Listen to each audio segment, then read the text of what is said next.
So a couple videos ago, I mentioned that I am going to Florida. I'm going to visit my sister. But how could I go to Florida without visiting the Wizarding World of Harry Potter? Just like any Harry Potter nerd, I have been wanting to go to the theme park for years, ever since it opened, but it's finally here. So next Friday on the 17th of July, we are going to Florida. I'm excited just to see my sister and to visit all the sites, but the Harry Potter theme park is definitely one of the things that I am most excited about. Of course, I'm going to do a video about the Harry Potter theme park, how could I not? But leading up to that, I decided I would do a couple of Harry Potter themed videos for you guys. For this one, I'm just going to reminisce about Harry Potter and the memories that I have from when I was a kid. I first got into Harry Potter when The Prisoner of Azkaban came out in 1999. I would have been about 8 years old. And that year, my dad was dating this woman who had a daughter. It was her birthday. I think she was turning 15 or so. And my dad got the third Harry Potter book for her birthday. I watched her open her present at the party, and she was so excited that she got the third book, and I was just like,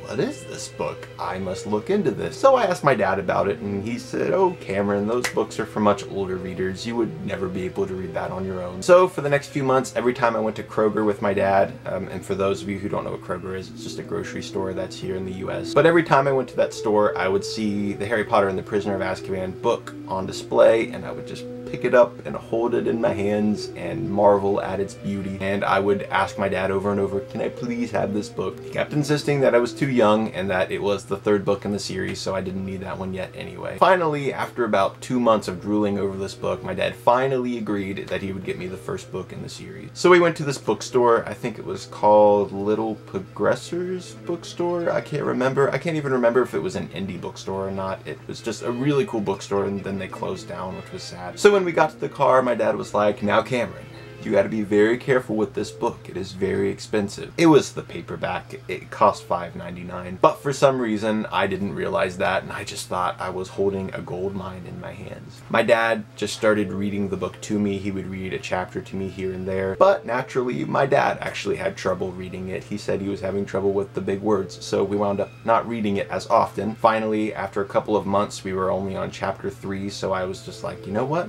I'm gonna read it on my own. So I picked it up and had no trouble with it whatsoever. It was super easy to read to me. I was just so engrossed by the magic and the story and the characters. While I was halfway through reading it, I had set the book on my shelf, went to bed, and when I woke up the next morning to start reading it again, I realized that there was a tiny crack in the spine. That just completely ruined me because my dad had told me to take good care of that book. So I called my dad and told him that there was a crack in the spine, and he was like, you know what? It's fine. Don't worry about it.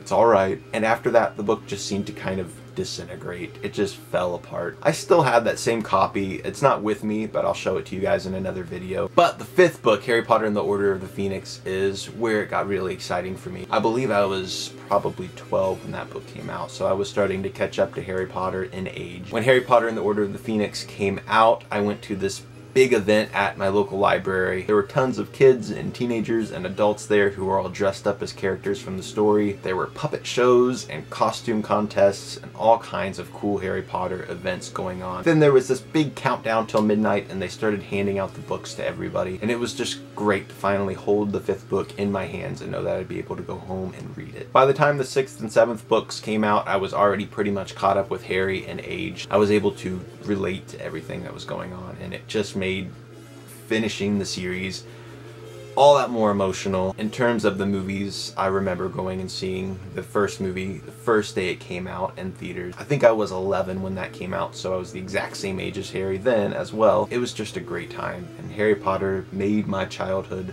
so much more magical. Harry Potter helped me to be brave and courageous. It taught me some very valuable lessons about love and friendship and family. I couldn't have asked for a better role model than Harry Potter. He may have been fictional, but he was very real to me, as well as millions of people around the world. Now I get to go to the theme park and experience it all over again. I'll have another Harry Potter themed video up very soon, and then after that will be my vacation video. And I hope you guys enjoy all the Harry Potter goodness that is to come. I'll see you guys later. Goodbye.